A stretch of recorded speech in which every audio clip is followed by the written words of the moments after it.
Je n'aurais jamais imaginé raconter cette histoire, mais ma vie a pris un tournant inattendu. Je m'appelle Emma, j'ai 40 ans, et je suis mère célibataire depuis longtemps. J'ai élevé seul mon fils Liam, qui a maintenant 22 ans. Nous avons toujours été très proches, juste lui et moi, nous soutenant mutuellement à travers les hauts et les bas de la vie. Une nuit, quelque chose d'inattendu s'est produit. Liam avait l'air vraiment fatigué et m'a dit qu'il ne se sentait pas bien. Il avait beaucoup travaillé et étudié, et cela se voyait. Je lui ai proposé de s'allonger un moment sur mon lit s'il voulait se reposer. C'était une nuit fraîche et notre maison met toujours un peu de temps à se réchauffer, alors j'ai mis une couverture épaisse sur lui. Au début, tout semblait normal, juste une mère prenant soin de son fils. Mais alors que je me suis allongée à côté de lui, je l'ai senti se rapprocher. Il essayait sûrement de se réchauffer et je n'y ai pas vraiment prêté attention. Puis il a doucement passé ses bras autour de moi, me tirant contre lui comme il le faisait quand il était plus jeune. J'ai été un peu surprise, mais je n'ai rien dit. Il avait probablement juste besoin de réconfort. Je pouvais sentir sa chaleur à côté de moi, sa respiration régulière alors que nous étions allongés là. J'ai remarqué que sa respiration ralentissait, signe qu'il s'endormait. La pièce était si calme que je pouvais entendre battre mon propre cœur. Cela me semblait étrange mais aussi apaisant. Je n'ai pas bougé, ne voulant pas le déranger. Je me suis dit que ce n'était qu'une mère apportant du réconfort à son fils.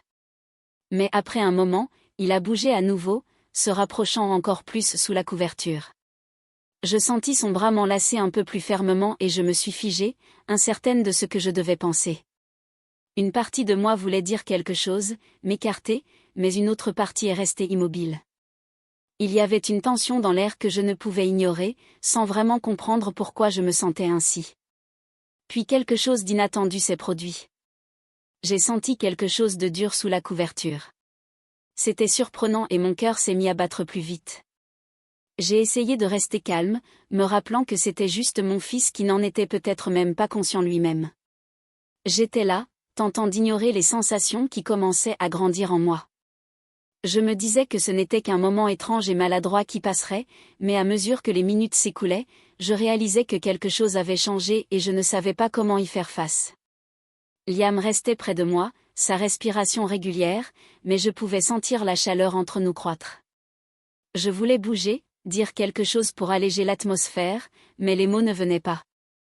Je me sentais piégée dans ce moment, ne comprenant même pas mes propres sentiments. Puis Liam m'a légèrement bougé, levant la tête pour me regarder. Dans ses yeux, il y avait une douceur que je n'avais jamais vue auparavant, un regard qui me faisait à la fois me sentir en sécurité et nerveuse. Il ne disait rien, mais son regard semblait me demander si tout allait bien. J'ai essayé de sourire, espérant dissiper ce sentiment étrange, mais cela n'a fait qu'approfondir le silence. Les mains de Liam sont restées sur mon bras, chaudes et immobiles. Je pouvais sentir ses doigts bouger doucement, presque distraitement. C'était un geste si petit, mais chaque contact semblait éveiller en moi quelque chose que je ne pouvais ignorer. J'ai essayé de respirer calmement pour qu'il ne remarque pas que mon cœur battait à tout rompre. Je ne savais ni quoi faire ni quoi dire, alors je suis restée là, complètement immergée dans cette connexion étrange entre nous. Je me répétais que ce n'était qu'une mère réconfortant son fils, rien de plus. Mais dans ce moment de silence, juste nous deux sous la couverture, mon esprit continuait de tourner avec des pensées qui me semblaient déplacées mais que je ne pouvais chasser. Il était mon fils, mais là, allongé près de lui, je ressentais quelque chose de plus profond, une proximité que je ne comprenais pas. Je me sentais à la fois confuse et réchauffée, un sentiment inattendu qui me paralysait. Liam, lui, ne semblait pas remarquer ma lutte intérieure. Il restait juste à mes côtés, sa main bougeant doucement comme si tout cela était la chose la plus naturelle du monde. Sa respiration était calme, ses yeux se refermèrent et je me demandais s'il s'endormait. Mais ensuite, sa main bougea, remontant lentement le long de mon bras. Un frisson me parcourut et il ouvrit les yeux, plongeant son regard dans le mien. Il y avait une question dans son regard, comme s'il demandait si cela allait, si je ressentais cette étrange attirance tout comme lui. Je murmurais son nom, à peine capable de prononcer le mot. Je voulais stopper tout ça, m'éloigner, créer une distance, mais d'une certaine manière, je ne pouvais pas bouger. La tension entre nous était trop forte, comme une tempête silencieuse qui montait dans le calme. Aucun de nous ne parla, mais l'air était chargé de mots non dits, ces choses que nous ressentions tous les deux mais que nous ne pouvions exprimer. Puis, comme si c'était la chose la plus naturelle au monde, il se pencha un peu plus près. Mon cœur battait à tout rompre, mon esprit s'emballait, mais je ne pouvais pas reculer. J'étais déchirée, prise entre mon rôle de mère et ces sentiments étranges qui venaient de surgir. Alors qu'il se rapprochait encore, je retins mon souffle et toutes mes pensées s'effacèrent, ne laissant que cet instant suspendu entre nous. La main de Liam se posa doucement sur mon épaule, ses doigts s'attardant comme s'il les avait lui aussi. Le monde autour de nous semblait lointain et tout ce sur quoi je pouvais me concentrer, c'était la chaleur de sa présence, le battement régulier de son cœur que je pouvais presque entendre. Pendant un moment, je fermais les yeux, essayant de me calmer. Je me disais de reculer, de briser cette proximité qui était si déroutante et accablante. Mais ensuite, je sentis sa main bouger doucement, repoussant une mèche de cheveux de mon visage. C'était un geste si simple, si attentionné, et pourtant il fit naître en moi une douleur inexplicable. J'ouvris les yeux et il était là, me regardant avec une telle douceur, une telle confiance. Son visage était si proche que je pouvais voir chaque petit détail, les minuscules taches de rousseur, la courbe délicate de sa bouche, la manière dont ses yeux cherchaient les miens. Il y avait une vulnérabilité dans son regard qui reflétait la mienne et je pouvais voir qu'il était tout aussi perdu dans cet instant que moi. Nous restâmes ainsi, suspendus dans le silence, comme si le temps lui-même s'était arrêté. Mon esprit était un tourbillon de questions, de doutes, de pensées que je ne pouvais comprendre, mais mon corps refusait de bouger. Je me sentais attiré par lui, cette personne que j'avais élevée et pourtant, en cet instant, il semblait être quelqu'un de complètement nouveau pour moi. Alors que je pensais que nous resterions figés ainsi pour toujours, Liam recula légèrement, brisant la transe. Il détourna le regard, presque gêné, et laissa échapper un rire nerveux en se frottant la nuque. Cela me ramena à la réalité, me faisant réaliser à quel point nous avions été proches. Je pris une profonde inspiration, essayant de calmer le tumulte d'émotions en moi, espérant qu'il n'avait rien remarqué. « Désolé, maman, dit-il doucement, sa voix empreinte d'incertitude. Je ne voulais pas rendre les choses bizarres. » Il évitait mon regard et je pouvais voir une légère rougeur sur ses joues, comme s'il luttait contre la même confusion que moi. Je voulais le rassurer, lui dire que tout allait bien, mais les mots restaient coincés dans ma gorge. Je ne savais pas quoi dire, et pour la première fois depuis longtemps, je me sentais mal à l'aise face à mon propre fils. Je tendis la main, posant doucement ma main sur son épaule, et lui offris un petit sourire, espérant apaiser la tension. « Tout va bien, Liam, dis-je d'une voix douce et posée. C'est juste, eh bien, ça a toujours été nous deux, seuls. On se sent probablement un peu perdu. » Il hocha la tête et je vis un éclair de soulagement dans ses yeux. Puis, juste au moment où la tension commençait à s'apaiser, la sonnette retentit. Le bruit soudain nous fit sursauter, brisant le sort qui semblait nous lier. Je me levai rapidement, sentant mon cœur battre encore à toute vitesse, et me diriger vers la porte, reconnaissante pour cette interruption. En l'ouvrant, je trouvai notre voisin Marc qui se tenait là. Marc avait toujours été amical, quelqu'un sur qui je pouvais compter en cas de besoin. Il me sourit, mais son regard s'attarda sur moi un peu plus longtemps que d'habitude, et je réalisai que cette énergie étrange de l'instant avec Liam était encore en moi. J'essayai de me ressaisir, espérant qu'il ne remarque rien d'inhabituel. « Salut, Emma, dit-il d'une voix chaleureuse. Je pensais passer voir si tu avais besoin de quelque chose. Je sais qu'il fait un peu plus froid ces derniers temps et je peux t'aider si tu as des problèmes de chauffage. » Une vague étrange de soulagement m'envahit, pendant un instant, je me laissai aller à me détendre. « Oh, merci, Marc, répondis-je en souriant. En fait, la maison devient un peu fraîche, ce serait vraiment apprécié. Marc entra et je pouvais sentir Liam nous observer depuis le couloir, son visage impassible. Je lui jetai un regard et, pendant une seconde, je vis quelque chose dans ses yeux, une lueur furtive qui ressemblait à de la jalousie, bien qu'il s'efforçât de la dissimuler rapidement. Cela me surprit, me laissant à me demander s'il ressentait plus qu'il ne voulait l'admettre. Pendant que Marc se déplaçait, inspectant le chauffage, il me posa des questions sur la maison et nous parlâmes de tout et de rien. Mais je ne pouvais m'empêcher de jeter des coups d'œil à Liam qui restait silencieux, nous observant avec une intensité étrange. Je percevais son malaise, ce qui ajoutait une nouvelle couche de tension dans la pièce. Je me sentais tiraillée entre l'envie de détendre l'atmosphère avec Mark et la conscience de la présence de Liam dont le regard ne nous quittait pas. Après quelques minutes, Mark se tourna vers moi avec un sourire chaleureux. « Bon, tout a l'air en ordre ici, Emma. Appelle-moi si tu as encore besoin d'aide. » Je le remerciai.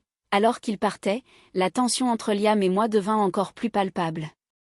Je refermai la porte et me retournai pour le voir debout, les bras croisés et une expression sérieuse sur le visage. « Ça va, Liam ?» demandai-je, essayant de comprendre ce qui lui passait par la tête. Il haussa les épaules, détournant le regard. « Ouais, ça va. Je ne m'attendais juste pas à ce que Mark passe, c'est tout. » J'avais envie de tendre la main vers lui, de comprendre ce qui se passait entre nous, mais avant que je ne puisse dire quoi que ce soit, il passa à côté de moi et se dirigea vers sa chambre sans un mot de plus. La porte se referma doucement derrière lui et je restai là, ressentant un mélange étrange de soulagement, de confusion et un sentiment persistant de quelque chose d'inachevé. Je fixai la porte close de Liam, ressentant une douleur que je ne pouvais pas entièrement comprendre. Mon esprit tourbillonnait avec tout ce qui venait de se passer, la proximité que nous avions partagée, la manière dont son regard s'était attardé quand Mark était là, et cette tension inexprimée qui semblait prête à refaire surface à tout moment. Je me rendis dans ma chambre et m'assis au bord du lit, rejouant tout dans ma tête. Je savais que je ne pouvais pas ignorer cela indéfiniment, mais je ne savais pas non plus comment y faire face. C'est alors que j'entendis un léger coup à ma porte. Mon cœur fit un bond, me demandant si Liam m'était revenu. « Entre » dis-je, essayant de garder ma voix calme. Liam ouvrit la porte et entra, son visage difficile à lire. Il s'approcha et s'assit à côté de moi, les yeux baissés sur ses mains. Nous restâmes assis en silence pendant un moment, l'air chargé de tout ce qui n'avait pas été dit. « Maman » commença-t-il finalement, sa voix presque un murmure, « je ne sais pas ce qui se passe. Je suis désolée si j'ai rendu les choses étranges tout à l'heure. Je ne sais pas quoi dire. » Je posai ma main sur la sienne, lui donnant une légère pression. « Liam, c'est d'accord. Peut-être que nous sommes tous les deux un peu perdus en ce moment. Cela fait tellement longtemps que c'est juste toi et moi. Parfois, les choses peuvent devenir confuses. » Il hocha la tête, son regard toujours fixé sur ses mains. Puis il leva les yeux vers moi, ses yeux remplis d'un mélange d'émotions que je ne pouvais pas vraiment déchiffrer. « C'est ça, » dit-il doucement, comme s'il avait peur de l'admettre. Je ne savais pas comment répondre. Mon propre cœur se serrait sous le poids de cette même confusion. Pendant un moment, je pensais à l'enlacer, à lui dire que tout irait bien, mais je ne savais pas si c'était ce dont il avait besoin ou si cela rendrait les choses encore plus compliquées.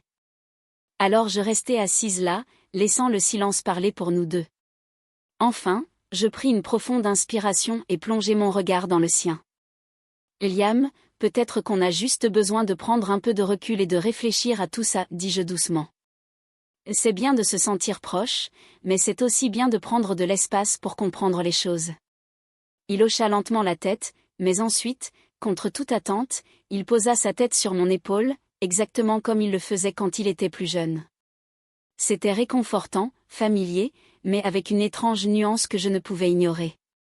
Mon cœur s'adoucit et je passai mon bras autour de lui, le serrant contre moi d'une manière qui semblait sûre, même si je savais que les questions entre nous restaient sans réponse.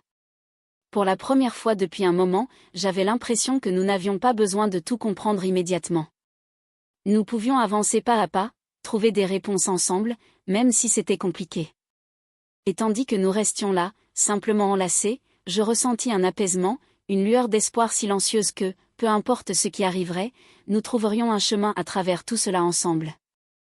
Nous sommes restés ainsi assis calmement, comme si toute la confusion entre nous pouvait disparaître rien qu'en étant proches. Mais au fond de moi, je savais que ce n'était pas si simple. La chaleur entre nous était réconfortante mais troublante, comme un sentiment qui sommeillait juste sous la surface que ni lui ni moi ne pouvions ignorer. Au bout d'un moment, Liam releva la tête et me regarda, son visage sérieux. « Maman, je ne sais pas quoi faire de ces sentiments. Je ne veux pas rendre les choses plus difficiles entre nous, mais je ne peux pas les ignorer non plus. Ces mots restèrent en suspens, lourds comme une question qu'il n'osait pas poser à voix haute. J'avalais difficilement, mon esprit en ébullition alors que je cherchais les mots justes. Mais au moment où j'ouvris la bouche, on frappa à la porte. Nous sursautâmes tous les deux, pris au dépourvu. La frappe était ferme, presque pressante, comme si celui qui se trouvait de l'autre côté savait que quelque chose se passait. Un élan soudain de nervosité me submergea. Je me levai et allai ouvrir la porte. Lorsque je l'ouvris, Marc se tenait là, l'air préoccupé. « Emma, désolé de te déranger. Je voulais juste vérifier si tout allait bien. Tu semblais un peu ailleurs tout à l'heure. » Je jetai un regard vers Liam qui nous observait attentivement, son visage impassible. J'essayai de garder ma voix calme en répondant. « Merci, Marc, mais tout va bien. Nous passons juste une soirée tranquille. » Marc me regarda, puis jeta un coup d'œil à Liam. Son regard était pensif. « D'accord, mais rappelle-toi que je suis juste à côté si tu as besoin de quoi que ce soit. » Après son départ, je refermai la porte et me tournai vers Liam qui me regardait toujours avec la même intensité. Il se leva et s'approcha lentement de moi, et je sentis mon cœur s'emballer à nouveau. L'air entre nous était chargé de tout ce qui n'avait pas été dit. Mais au moment où il arriva près de moi, il s'arrêta, son expression changeant comme s'il se battait contre lui-même. « Peut-être qu'on ne devrait pas précipiter les choses, maman, dit-il doucement, sa voix tremblante. Peut-être qu'on a besoin de temps. » Je hochai la tête, mon cœur lourd des mêmes sentiments contradictoires. « Et tu as raison, Liam. Nous devons tous les deux réfléchir à tout ça. Ne précipitons rien. » Il acquiesça aussi et nous restâmes là, proches mais prudents, comme si nous étions au bord de quelque chose que nous ne pouvions contrôler. C'était une fin, mais aussi un commencement, quelque chose que nous ne pouvions pas encore définir. Alors qu'il retournait dans sa chambre, je me demandais ce que l'avenir nous réservait.